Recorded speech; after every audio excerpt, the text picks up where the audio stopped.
भगवान श्री कृष्ण से श्री सत्यभामा जी ने पूछा, प्रभु, मैंने ऐसे कौन से पुण्य कर्म किए जो मैं आपकी अर्धांगिनी बनी?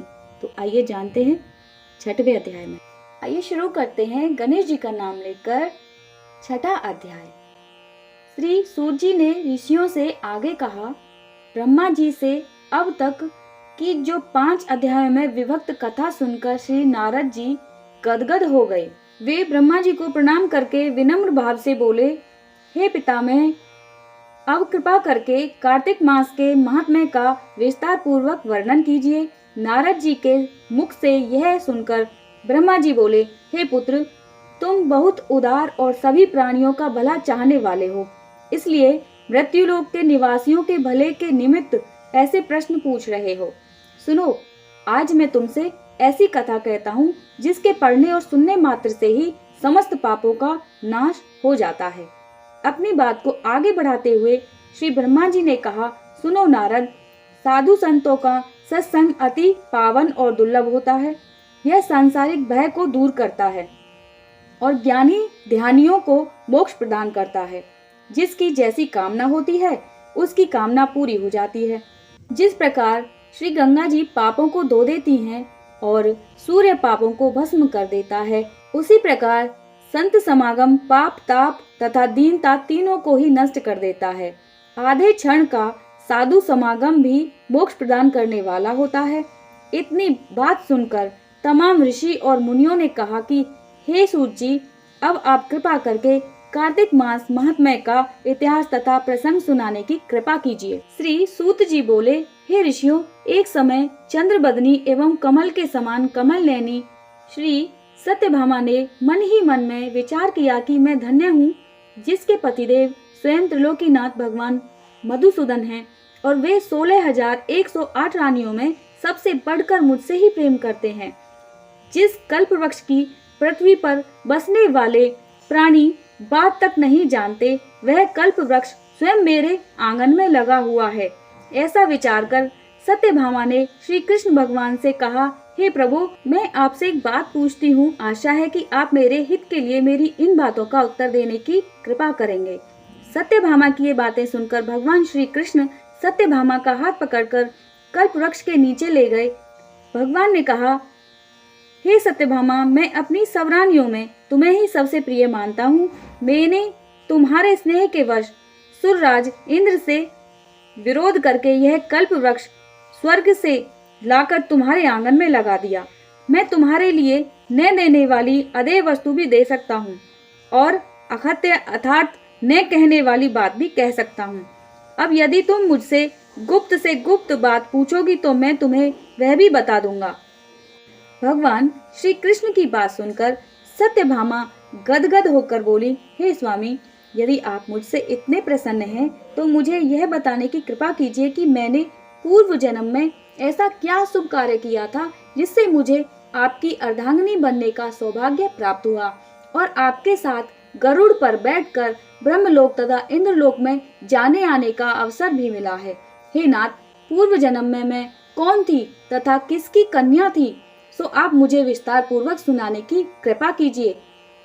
सत्यभामा की यह बात सुनकर भगवान श्री कृष्ण जी मुस्कुराकर बोले, हे सत्यभामे, मैं तुमको समस्त वृतांत विस्तार पूर्वक सुनाता हूँ। तुम एकाग्र चित्त होकर सुनो। सतयुग के अंत में मायापुर नगर के अत्रि कुल में देव शर्मा नामक 4 वेदों, 6 शास्त्रों तथा 18 पुराणों का ज्ञाता एक ब्राह्मण रहता था।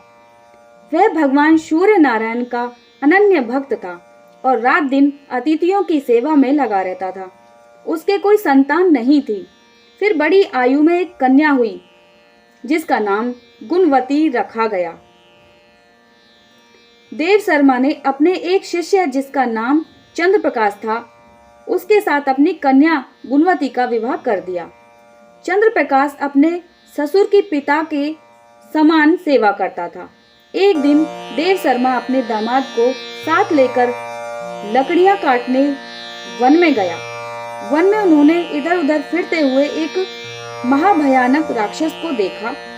उसको देखकर उन दोनों के हाथ पैर फूल गए और भागने में असमर्थ होने के कारण वे दोनों उस राक्षस के हाथ से मारे गए, परंतु उस क्षेत्र तथा अपनी भक्ति के प्रभाव के कारण वे मेरे वैकुंठ धाम को चले आए। जैसे मेघ द्वारा वर्षा हुआ जल सब नदियों द्वारा समुद्र में प्रवेश कर जाता है, ठीक उसी प्रकार गणेश, शिव, सूर्य, विष्णु, इनमें से किसी भी देवता की भक्ति वह उपासना करे वह हमको ही प्राप्त होता है।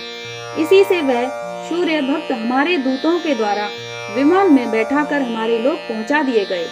इधर उन दोनों के मरने की खबर सुनकर गुणवती ने बहुत रुदन किया और रो रो कर कहने लगी, हे पिता और हे पतिदेव, अब मैं कैसे जीवित रह सकूंगी? हाय हाय, तुम मुझे किसके भरोसे छोड़कर कहाँ चले गए? अब मेरे खान पान का प्रबंध कहाँ से होगा? हे तात, मेरा कौन ठिकाना है?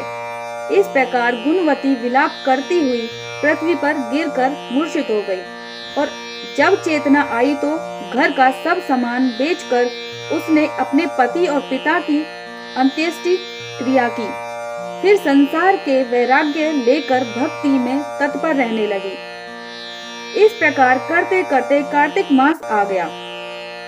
तब वह विधि विधान से कार्तिक मास का स्नान करने लगी और साथ ही साथ एकादशी का व्रत भी करने लगी। यह दोनों ही व्रत भगवान को अति प्रिय हैं तथा मुक्ति और ऐश्वर्य प्रदान करने वाले हैं।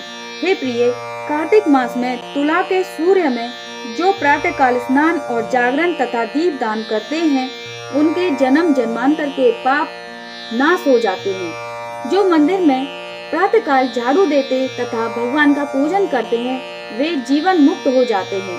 जो तुलसी के वन की पालना करते हैं, वे फिर इस संसार में जन्म नहीं लेते।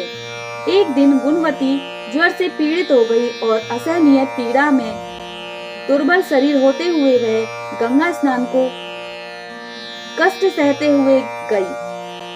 स्नान करने को गंगा जी में प्रवेश करते ही मारे सहित के उसका सारा शरीर थर थर कांपने लगा और वह शिथिल होकर वहीं गिर पड़ी। उसी समय विष्णु भगवान के दूत सुंदर विमान लेकर आए और उसे विमान में बैठाकर विष्णु लोक ले गए।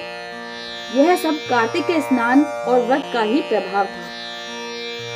त्रेता युग के पश्चात द्वापर युग आया तो पृथ्वी पर कंस जैसे देवताओं ने उत्पात किया। उस समय ब्रह्मा आदि समस्त देवताओं द्वारा प्रार्थना किए जाने पर पृथ्वी का भार उतारने को मैंने कृष्ण अवतार धारण किया। उस समय जितने भी हमारे विष्णु गण थे, वे मेरे साथ में यादवों के रूप में ग्वाल बाल होकर पृथ्वी पर अवतरे। देव शर्मा जो तुम्हारा पिता था, वह भी पृथ्वी पर अवतरित हुआ। इस जन्म में देव शर्मा का नाम सत्राजित हुआ और चंद्र प्रकाश पृथ्वी पर जन्म धारण करके इस जन्म में अक्रूर जी हुए। तुम उस जन्म में गुणवती थी, अब तुम ही इस पृथ्वी पर जन्म धारण कर सत्यभामा हुई। कार्तिक के व्रत प्रभाव से तुम हमारी प्रिय हुई हो। तुमने आजन्म तुलसी के वृक्ष को सींचकर उसका पालन किया, इसी से तुम्हारे आंगन में कल्प वृक्ष है और कार्तिक मास में तुमने जो दीप दान किया था, इसी से तुम्हारे घर में लक्ष्मी का प्रकाश है। कार्तिक मास में व्रत आदि करके जो तुमने काया कष्ट सहन किया था, उसी से तुम मेरी अर्धांगिनी हुई। जो कोई कार्तिक मास में व्रत आदि करता है, वह मुझे तुम्हारे ही समान प्रिय होता है। हे प्रिय, अन्य दूसरे जप तप यज्ञ दान आदि कार्तिक मास के 16वें भाग के बराबर भी नहीं होते। कार्तिक महात्म्य का 6वां अध्याय समाप्त। अगर आपको कथा अच्छी लगी तो चैनल को सब्सक्राइब करते जाइए